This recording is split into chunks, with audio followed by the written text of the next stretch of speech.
Hey guys, thanks for tuning in to another video on ForgottenWeapons.com. I'm Ian McCollum, and I am joined by the one and only Jonathan Ferguson, keeper of arms and artillery for the Royal Armouries. I didn't quite get that right. I have a lot of practice still to do.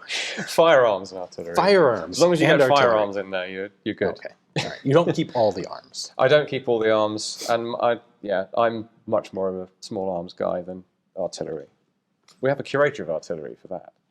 Also a good job title, but not as good as your job title. No, nothing is.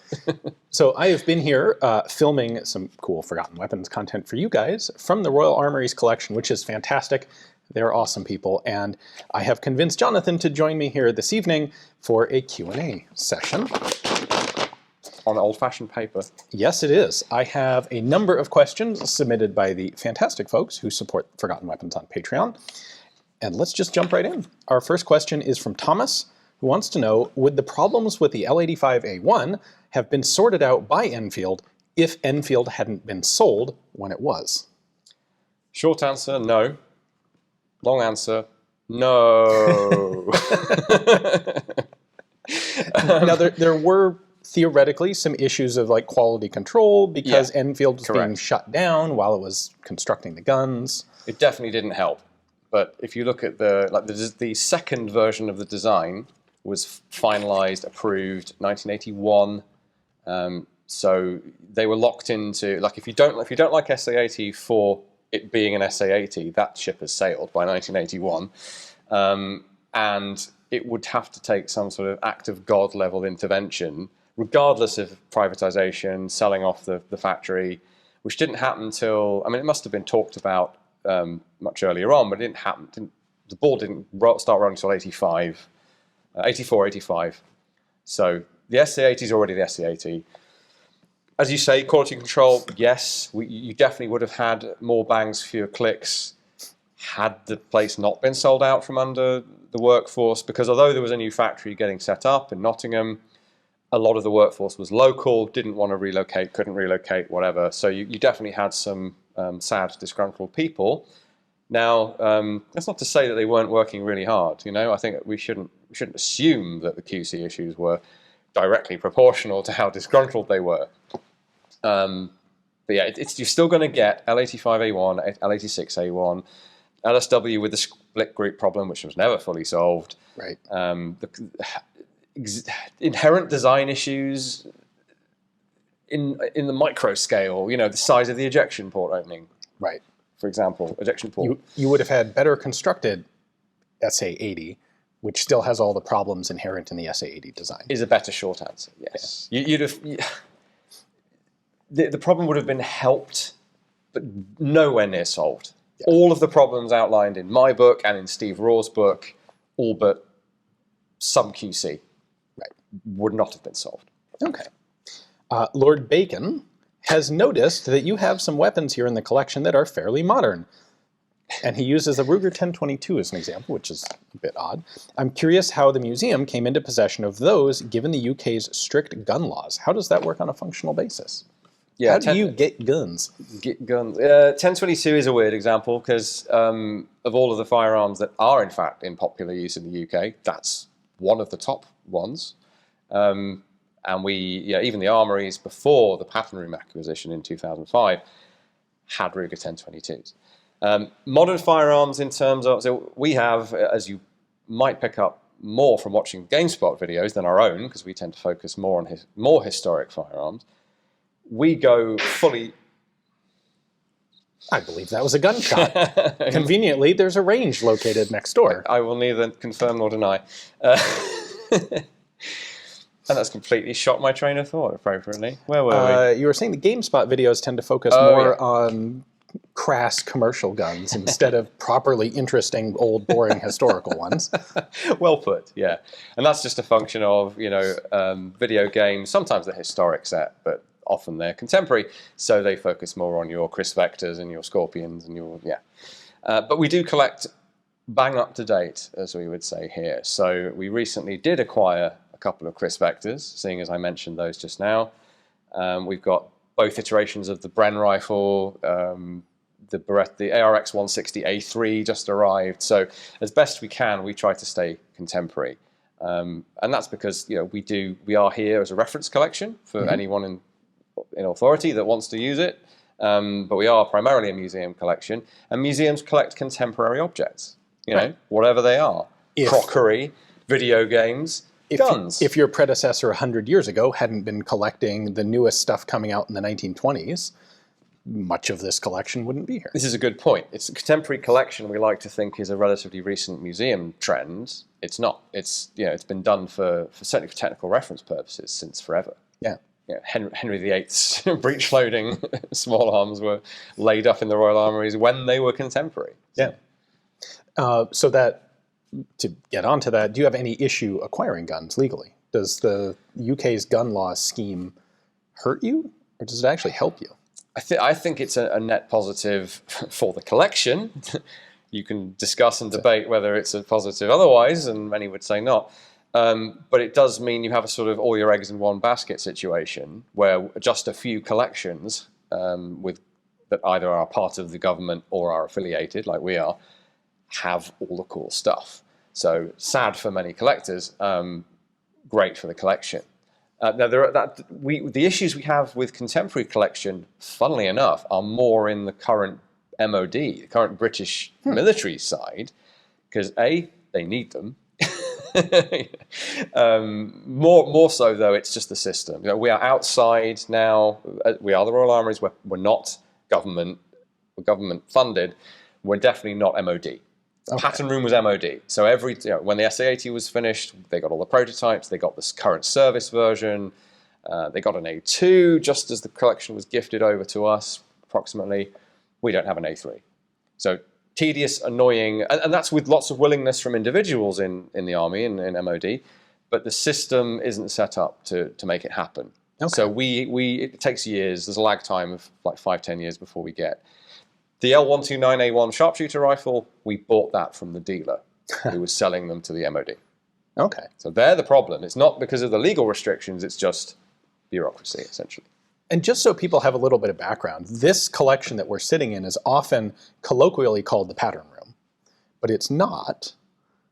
What is the pattern room, and why is this not the pattern room?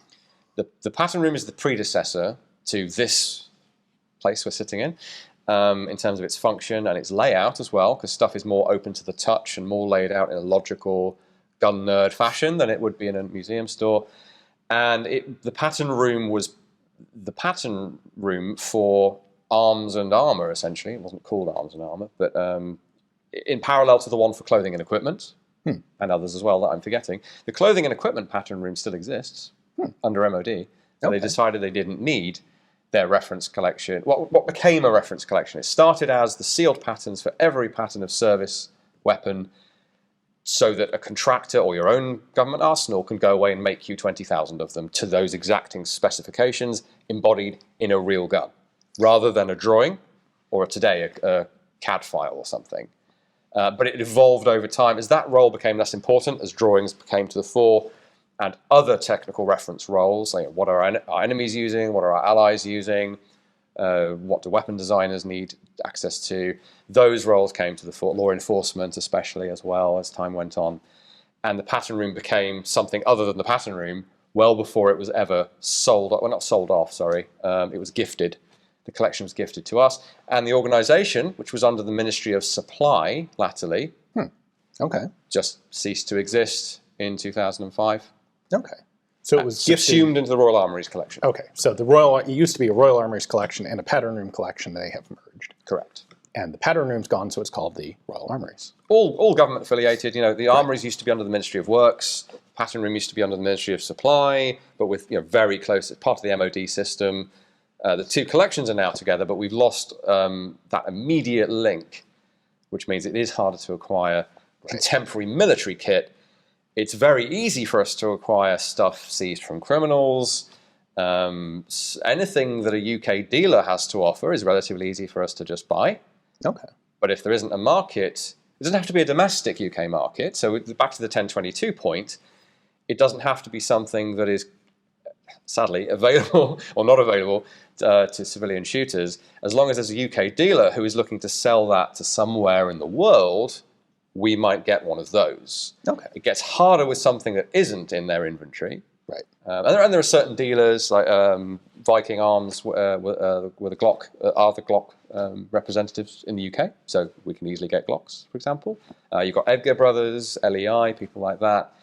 And in theory, they could source something for us, but that would be at great expense and difficulty because it's not something that they have on the books, as it were.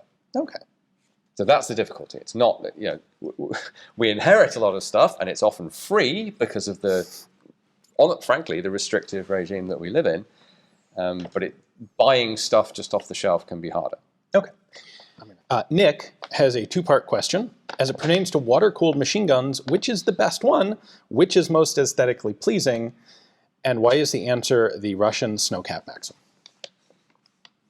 I'm very biased, but I don't think the answer is the Russian Snowcat Maxim. It's the Vickers gun.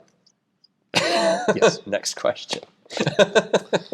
From Fire Tower, do the Armouries have any examples of 7.62 by 42 SP4 or similar cartridge guns in their collection, i.e. cartridges that have internal pistons that push the bullet and seal in the combustion as a means of silencing? And what do you think about the idea? Yes, we do. They're over there. Could have grabbed one, but hey, I'm sure one or other of us will be covering those in a video at some point. Absolutely. Possibly both. Yes. And I don't know about you, but I think they're really interesting. They're the only nation I know of that went down that route. So the U.S. experimented with it in Vietnam. Our quiet special purpose revolver used a captive piston 44 Magnum, I think. I want to say we also had a 12 gauge round, I think. I got to look at a couple examples a very long time ago in a cartridge collection. Okay. But yeah, we never, like the Russians have used them much more than we did. Yeah, so we have two variations on that system. And for those who don't know, it's a piston, well, effectively launching your bullet. It's converting the pressure to, I guess, energy in a slightly different way. Think of it as like a balloon. When you burn the powder, it inflates a balloon. It's a metal balloon. And that inflation pushes the bullet out. Yeah. But the balloon remains sealed, so you don't have any high-pressure gas escaping, so it is, in theory, completely silent. Yeah. Now, I've never fired one or been around one being fired. Likewise. And I'm very curious to someday try that. Me too. In theory, it's completely silent. In theory, yep. Is it really? And then what happened? Do you have these little like CO2 canister bombs that you're left around with that are someday going to rust out and go kablooey? I'm sure there's a design feature in one of the systems that allows the gas to bleed out slowly over time to avoid that. So? Yeah. Someone told me that. Okay. The two examples we have are sectioned, so it might be difficult to check. They're not going to hold pressure well anymore. Very interesting. In theory, as you say, totally silent. Nothing's totally silent. Yeah. At least one of those pistols has no moving parts either. Electrically fired? Sorry, not no moving parts, but no reciprocating slide, no moving barrel, nothing like to kind of clatter around. Derringer. Yeah. Yeah. 2-round tilting barrel. So that would be even more quiet. Yeah. People often say like things like the MP5 SD are so quiet you can only hear the sound of the action. It's not quite true. Yeah, not quite. Especially indoors. Yeah. You definitely hear a pop at the muzzle. This, in theory, you don't even get that. Right. So it'd be fascinating to. I don't know how we're going to make that happen, but perhaps you can make that happen. I would love to. We'll see. James asks, how effective was the L4 Bren in the age of the GPMG? Was there any thought to building a new modernized version to replace the converted World War II models? Because all the L4, all the 7.62 NATO Brens were converted World War II production guns. To the point of having the word Bren crossed out on the action body. Yeah. So how effective was the Bren as a stand-in, as a supplement, as an alternative? I wouldn't want to speak for soldiers and Marines who use them. Ostensibly, well, so to answer the first part of the question directly in a slightly flippant way, it was called the LSW. Because the intention was the GPMG, the FN mag, would replace the Bren in its section role, so you'd be carrying around a 7.62 belt-fed gun, as indeed, spoiler alert, do British infantry units now, again. And then in the 80s, or in the 70s, planning for the 80s, the plan was that you'd effectively have a bullpup 5.56 Bren. Right, and that takes over like the squad support weapon. Yes. In reality, it was not great and took a long time. It took a long time to get rid of the LSW, but it was never fit for purpose as a squad automatic. Less so than the Bren, and certainly doesn't have the volume of firepower and the muzzle energy of a GPMG. So you see the British section changes disposition over time, but they realise in I think 1960 that the brand new but very heavy, clunky belt-fed GPMG is too inflexible for certain situations. The jungle, I believe, was one area of complaint. So they went back to the Bren, initiated a program of conversion. So in the 60s, the Bren gets reintroduced as a sort of optional section automatic, if I understand correctly. And then that is badly replaced by the LSW. Light support weapon, by the way. Yes, sorry. Squad automatic weapon, essentially. Long, silly weapon. Long, silly weapon, like small metal gun is another one of those for the submachine gun. I love that kind of thing. And then having failed, the LSW is retained, but it's supplanted, augmented, I guess, in theory, by the LMG, which is what they used to call the Bren in 7.62, confusingly. But this is now the Minimi. Okay. Which is partly because they went for the short barrel variant, I think, deemed to be completely inaccurate at longer ranges when they go to Afghanistan again.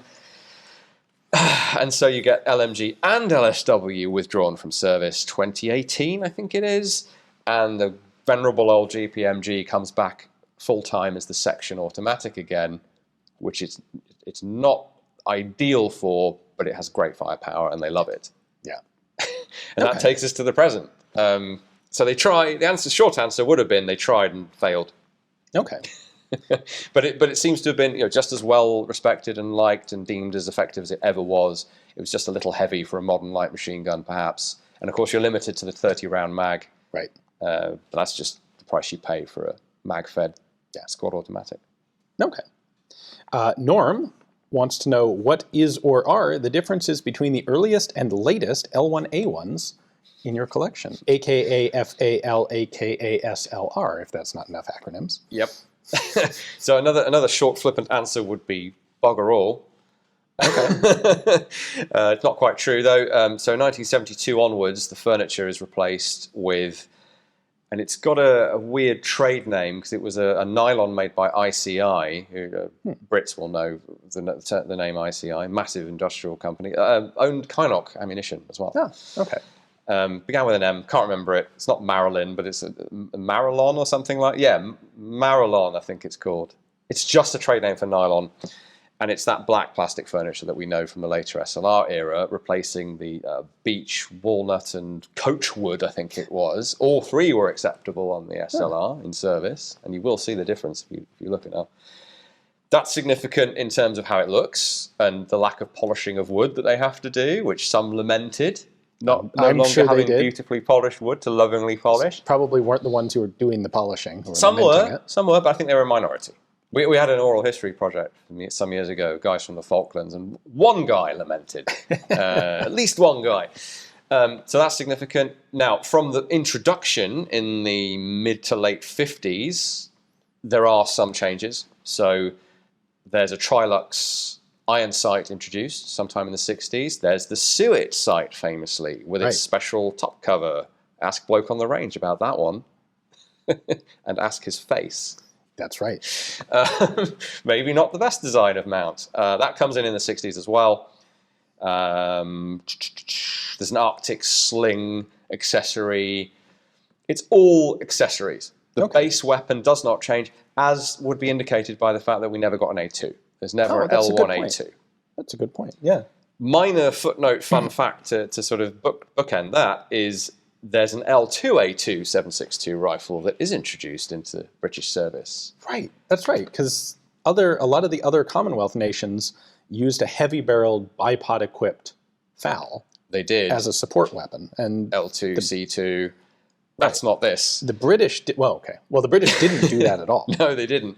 But someone had a sense of nostalgia in the naming committee or whoever they were, because the UKSF adopted the HK416 as a DMR, sharpshooter type rifle, Okay. whereas the Green Army went for the L129, and that was designated L2A2, which it shouldn't have been. It should have been in the 100 series. So that was definitely a callback to, this is the man's rifle in 7.62. It has to be. Interesting. I'd love to get confirmation on that. It's called Sactaris, which is a very weird... it's an acronym for something silly that I can't remember. Semi-automatic sniper assault system or something of that nature. It's not only the US that does silly, contrived acronyms for weapons. Okay. Guy asks, how did your relationship with GameSpot relating to firearms analysis on games come to be? Did you, like most of us nowadays, get your appreciation for guns from games, like FPSs? Or do you simply enjoy analyzing representations of guns in other mediums? Kind of two questions in one there, sneakily. Yes. So the GameSpot relationship is straightforward. They came to us as a media inquiry like anyone else, like BBC or History Channel or whoever, wanting to film Dave's idea, Dave Jewett, who's the producer of the series, the React series, and Loadout, which is what they first came to us with. So they came here in person in the before time and filmed a series of short documentaries. Season 1 of Loadout, go and check it out. I think it's good stuff. There's an episode on silencers and suppressors historically and in games. That's the whole thing. It's similar to Ahoy, another great video game themed channel that does occasional deep dives on the history of a video game weapon. This was more of a sort of conventional talking head, or at least my role was that. And then the pandemic happened, and they couldn't do season 2. So they said, would you be up for coming in and filming part of our existing, because they already had done some, Expert React series where you just say what you see. And I was stuck at home in quarantine like everyone else, so I practically charged out of the door, half-dressed, to come into work, to come back to this collection that I was missing greatly. And it's been incredibly rewarding to hear people say, not only that they enjoy the content, but that it helped them get through lockdown. Oh, nice. And it helped me get through lockdown. Excellent. Okay. So that's how the relationship happened. The question about did I get into this through video games? No, but nearly. Okay. So I'm old enough that I didn't have any sort of game system when I was very young, but my dad had several gun books. He had an Ian Hogg book. Classic, yes. Yep. And an Observer's Book of Firearms. One of the guns, at least one of the guns in this collection, is in that book. So I would pour through the same 2 books. I think it was only 2 books, over and over, and take an active interest, like most boys. Anything military, anything transport related, I'd be into. So I had that guy. As soon as games happened for me, I was looking for things like SEAL Team, Rainbow Six, all that stuff. And yeah, the representation of firearms was pretty poor and basic, but yeah, that's what your imagination is for. So it became a big part of how I learned about firearms later on, for sure. Okay. Jumping off point, as it is for many people. Yeah. But it didn't start that way. Okay. And probably movies would have been, things like Aliens would have got me riled up about firearms before I ever laid hands on a game system. Okay. JT Frogblast also has a 2-part question. Excellent name. What are your thoughts about the waves of old guns being brought out for use in the war in Ukraine? Is there anything about the war specifically or especially interesting in terms of firearms or their employment? Yeesh. That's a bit broad at the end, but... There's probably a PhD or a book or at least an article in that. Yeah. So the first part was, remind me? I'm fixating on the second part at the moment. What are your thoughts on the waves of old guns being brought out for use in the war? Just old guns in general. Yeah. So obviously, like as we'd seen before, so I wrote, doing work for Ares as a sort of second job at the time, on the 2014 initial invasion and the suspiciously Russian kit that was showing up. Now, the Little Green Men. The Little Green Men. So others were focusing on equipment and uniform and vehicles and sanitized patches and stuff like that. And I was there going, well, that's one of these and that's one of that. And this is how that feeds into the sort of open source intelligence picture. Mm-hmm. And there was already some interesting old stuff cropping up then. And then the full-scale invasion happens, and we're seeing militias with all sorts, Mosins notably. Yep.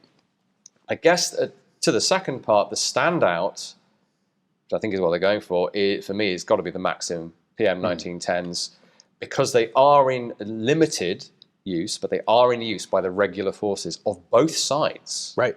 When we saw them in 2014, I was thinking, they probably don't even have a lock in there. They're just there for show. They've been taken from a museum. There was one at a checkpoint. Okay, fine, that's all they could get. They're militia. No, they're using them for what they were designed for: static defense. Well, what they were designed for was even long range and active attacking, firing. Long range fire over the troops of advancing heads of advancing troops. They're not doing any of that, but they excel in static defense. And of course, being on a wheeled mount, maybe a bit more flexible than some of the others of their era. As long as you can keep them fed with water, ammo, and spare parts, all of which are in abundance, right, they're going to fire all day long, in theory. And it really helps that they're using the same standard ammunition that both sides still use. I think you should be able to probably run PK belts in a Maxim. Yeah, I think so. It's going to be close. It would be an easy modification. I probably should have looked into that. I think I've seen them with PK belts. Yeah. Don't quote us. Because part of the idea was the Maxim belt was still used for the Goryanovs, and the Russians pretty much just tried to keep that same standard belt all the way through. It's just at one point it transitioned from cloth to metal.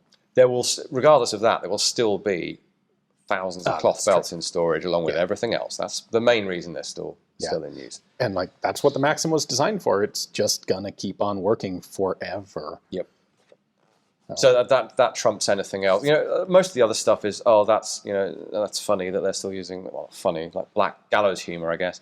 Or it's kind of, there's one of those. But the Maxim has a niche role to play. I mean, I've even seen them, as I'm sure you have, mounted in pairs for anti-drone use. Yeah. And given that we're almost seeing a reinvention of First World War air warfare with non-piloted UAVs are non-piloted by default, it's kind of weirdly fitting that the first attempts to shoot them down are shotguns and Maxim guns. Trench warfare and multi-gun water-cooled belt feds for air defense. Yeah.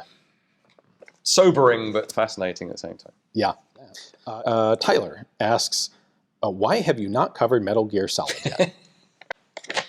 He saw Mark 23 and he wants to hear about Metal Gear Solid. Yes. Did I not mention this in our other video? Just the other day? Perhaps. I believe it was on camera. That one of the...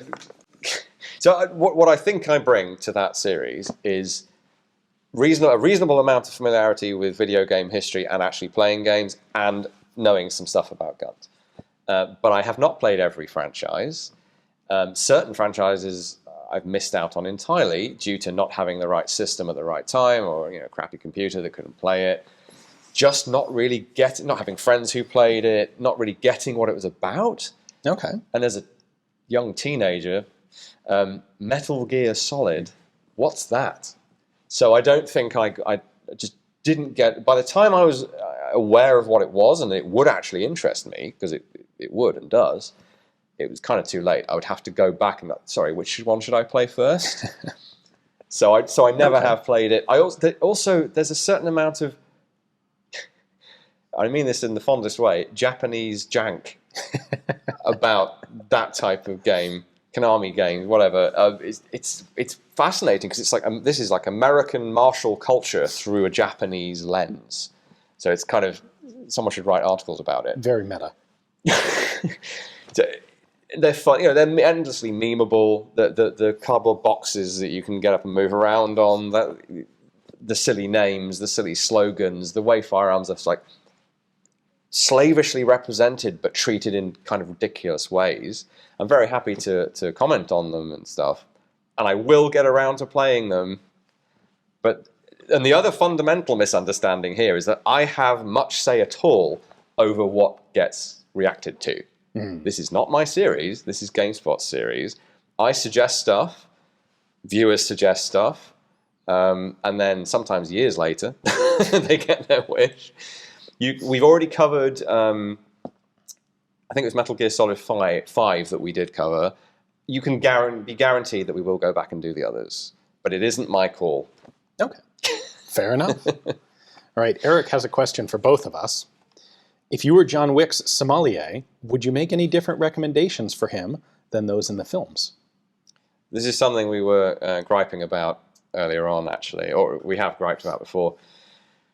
Yes, we would, both of us. We would, yeah. Like I think the first movie had it about right for heightened reality, super spy, assassin type stuff. Well, he's an assassin, not a spy, but stuff that you might use in that situation. And then as soon as we went, turn on light. our infrared lights are going off. All right, so first movie, I agree. Pretty cool, fun, seems to fit. Contemporary stuff, action movie standard at least. Yeah, somewhat plausible. But as the movies continue, I think they're faced with this. We have to up the ante each time. Yes. And how do you do that when you did the right ones the first time? Yeah. And the sommelier is the answer, and it's a scene everyone loves, and it fits perfectly with this idea of I need a starter, a main, and a dessert. Yes. So they made it work for me for number 2 with the whole free gun shtick, because Keanu was doing that for fun and competition as well. And I think he clearly wanted to show that transition between 3 dissimilar weapon types, and it was great. I loved it, but we wouldn't have advised he take those weapons. No, that really kind of. And it just got sillier from there. Yeah. Unfortunately. Yeah. So the Glock 34 as a base pistol, would you even recommend that? It's needlessly long for what he's trying to do. Yeah. Glock, I mean, yes. To me, Glock, though, is almost too boring, too generic for the whole series. Like, maybe I'm biased in this too, but he ought to have a Lago Alien at some point. I mean, there's your fast-firing, flat-shooting, exotic-looking, expensive, high-end pistol. To be fair, they did start out with a competition variant of the HK-P30, so it was already a little questionable. But the movies love that long-barreled look to sort of compensate a muzzle extension. Yeah. But yeah, the whole idea of a shotgun, we would just probably ditch the shotgun entirely. Or at least a shotgun's appropriate for a very limited set of circumstances. Probably not for an assassin. And not the ones where you have to blast 87,000 bad guys. Exactly. Either for an assassin who's remotely plausible, or for someone on a revenge spree. So probably lose the shotgun. Yeah. Some sort of AR was fine for number 2. Yeah. And some sort of Glock probably fine too. It'd be okay, yeah. I guess the thing that bugs me about them is the use of guns that are customized specifically to be marketable because they're in the films. Like, I'd rather see him given a gun that is perhaps a little odd or esoteric or odd looking for a reason, or for a reason that makes sense to the character, not a reason that makes sense to the people involved in making the film and selling stuff afterwards. So there is. I will play devil's advocate to an extent here, because the whole Taran tactical thing is akin to the Salient Arms license deal on the Transformers movies. For me, they're qualitatively different. So I know I'm so out of my depth here. Gucci modified Glocks and ARs 7 Ways from Sunday in the later Transformers movies, and they're there to sell products. Yeah. And they're equally implausible. At least with the John Wick movies, that choice came out organically. So as far as I know, all 4 movies, Taran was there supplying some and then later more of the training. And Keanu has that relationship organically. So it's not quite as forced as a lot of other sort of franchise. Fast and Furious also use a lot of these silly for the practical purpose to which they're supposed to be being put. Right, they don't fit in the movie. Yeah. Yeah, this isn't a competition range.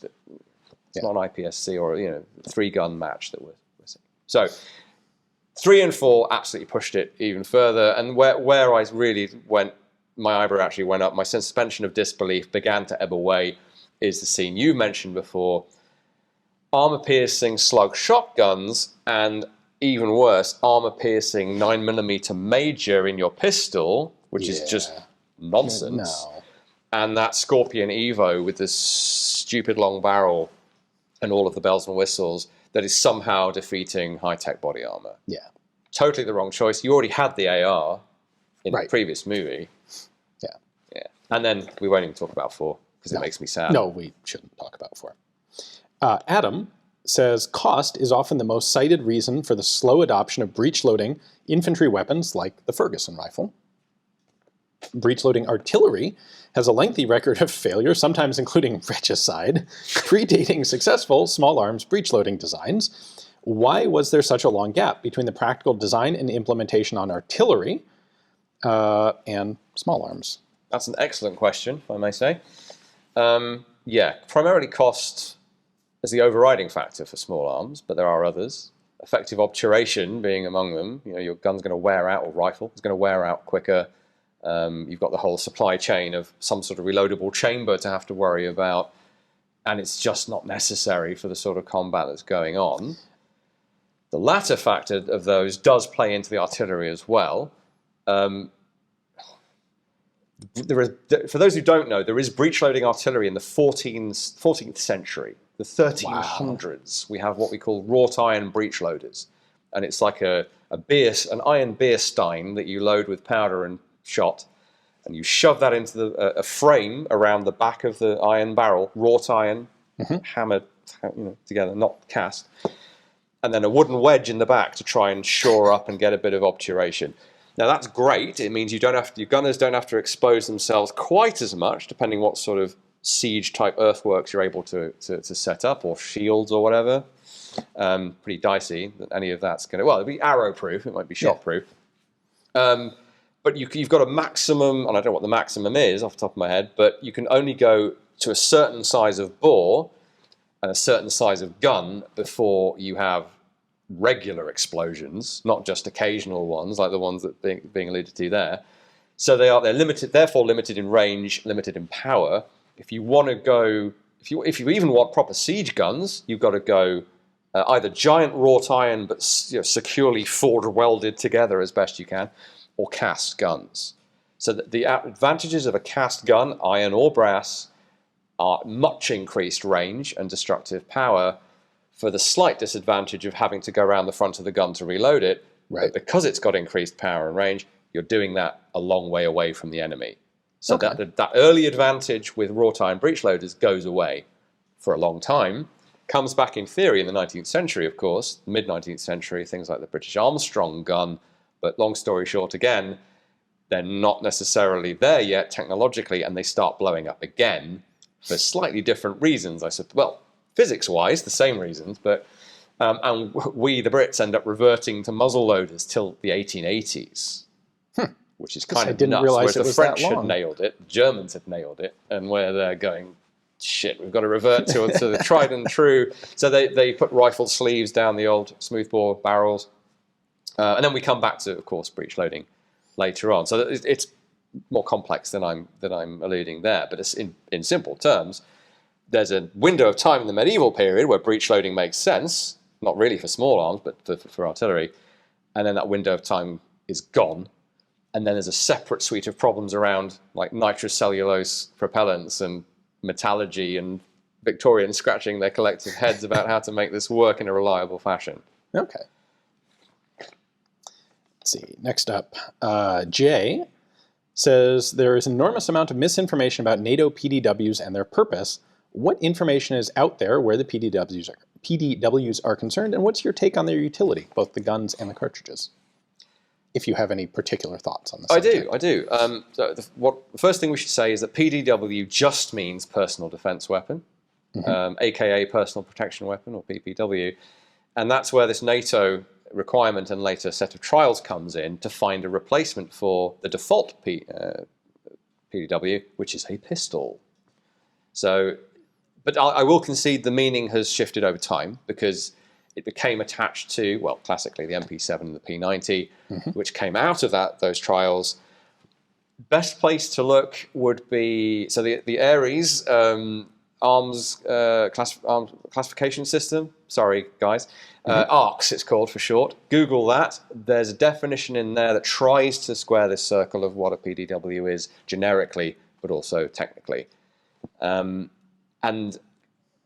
I would also say 9-hole reviews have done a fantastic deep dive into this whole story. Absolutely. And shooting as well. So, yeah, I could probably witter on a bit longer, but I would defer to both of those. And I did work on the Ares one, so. Okay. All right. Valentine would like to know, what specific influence has the UK had on firearms history and evolution? There's some ideas, concepts, firearms-related features that are particularly British in origin. I like to think the Brits are good at adapting other people's ideas, combining them with others. The Enfield is off the top of my head example of that. The Bren is 90% Czech. Yep. But the British tweaks and use of it kind of cemented it as a lot of people think it's a British gun. Right. We're good at that. There are the Low Countries and Germany start the whole thing off. They invent firearms as far as we know them today. They get a head start. The Belgians are mixed in with that as well. The French come along. They do quite a lot of innovation with ammunition as well. Invent the very first forms of centerfire. It goes on. Things like mitrailleuse as well. And depressingly, I struggle to think of anything truly significant that is wholly British in the sphere of firearms. We can pick out esoteric stuff like George Fosbury's multi-lug rotating bolt, but did that actually influence Johnson and Stoner? Almost certainly not. There are early flintlock revolvers that beat Colt to the punch. Did anyone? Well, firstly, they probably started in the Low Countries again. They're probably Dutch in origin and then German, so we're probably not even first there. That doesn't really help. Roller followers on the Sterling mag, except it doesn't go anywhere else. No, it's a great piece of design, and everyone else ignored it. What about the help me out, Ian? What about the application of the shed to the firearms design process? Yes, absolutely. Yeah.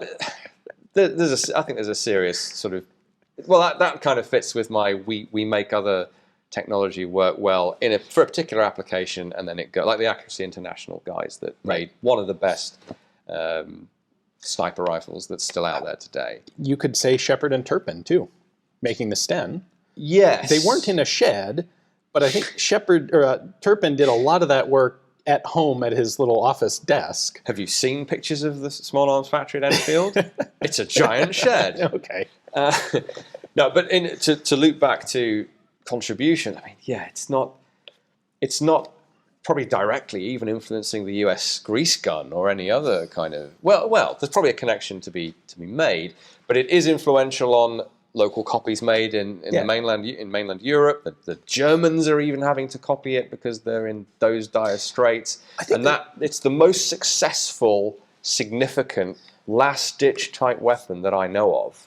I think there's an argument to be made. It's a very British answer. There's an argument to be made that such a simplified weapon wouldn't have been really considered, say, by the United States outside of some really, truly last-ditch scenario, until having the opportunity to see it in service with the British for years and realize that, you can make a 50-cent submachine gun, and as long as your design's okay, it'll work. Well, make the grease gun. I mean, this collection is testament to the fact that British inventors and engineers can come up with just as much ingenuity as any other nation. It's just that it's much harder to pick out threads where it really goes somewhere and it's truly unique. Yeah, that's the sad answer. And I'm very open to answers on a postcard that I've missed off the cuff. I really want to kind of support the history and the heritage here, but sorry, we did some good stuff. But it was like Brown Bess. It's iconic through its form and its use in establishing an empire, but the Charleville is a better musket. Yeah.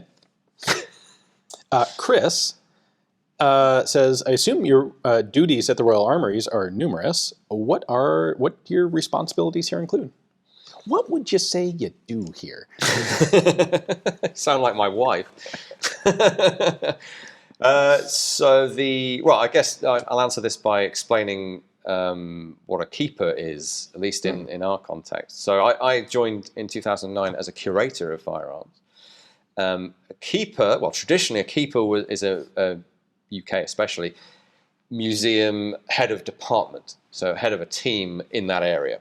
So we now loosely have firearms and artillery and edged weapons and armor, and I'm the keeper of one half of that.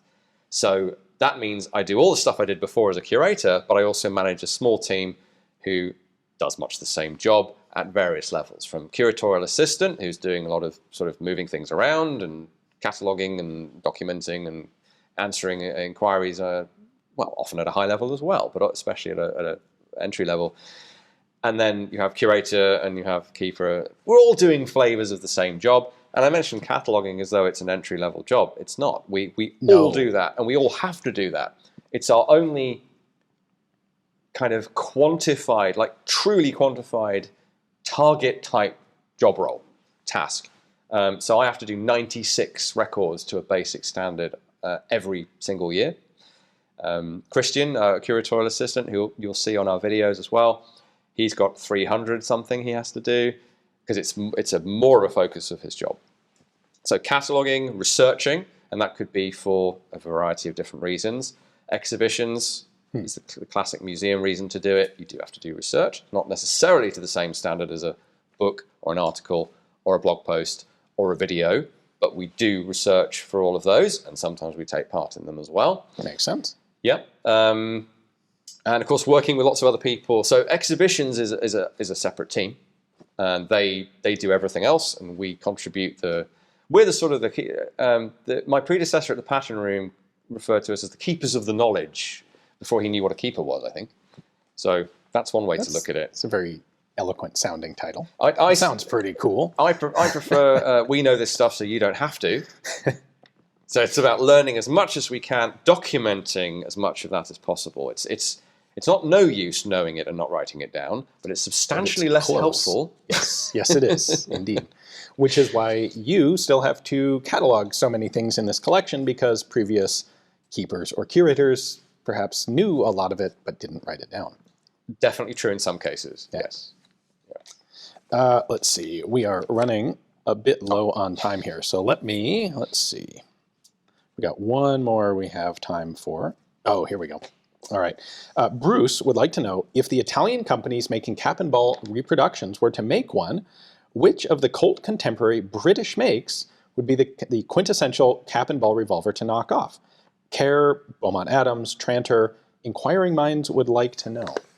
I have happily a very positive answer for this, which is that it's already happening, and it's the one you would want to happen, at least the one I would want to happen. It's the Adams, specifically the Beaumont Adams with the double action, or self-cocking. Let's not get into that. Sorry, Matthias. Triple action. No, he's absolutely right. By the way, go and watch his stuff too. It's the double action, what we would now call today a double action revolver, but it's cap and ball. It's iconic to again, British kind of colonial imperial history. It looks cool as hell. It has a American Civil War aspect to it as well. The CSA officers used it. It's great, and it's the one I would choose. If someone came to me saying, which cap and ball revolver should someone make a repro of? Which they just have. They've already done it. So I don't know when it's coming out. They had finished prototypes last year, I think it was. It's a Spanish company that's actually making them. Okay. They assume they came here to look at examples? Sadly not. Oh. No, I heard about this through a contact, but I'm glad they did. I feel bad pointing this out, but the name of the Spanish company is ARSA, which is either unfortunate or appropriate for a British revolver. ARSA. So check out their website. This is not on their website yet, so keep your eyes on it. I really hope that this is followed through and gets mass produced. All signs point to yes, but maybe gone a little quiet. Okay. So if anyone does know, maybe it's the only thing. Maybe not. All right. Sorry. We have to turn the lights back on, which is perhaps a sign that we should wrap this up. Perhaps. It is, in fact, getting a bit late. Thank you very much for spending this much time with us. Thank you to everybody who supplied questions. We really appreciate it. Hopefully you enjoyed it. I plan to come back here, so think about questions you want me to ask Jonathan.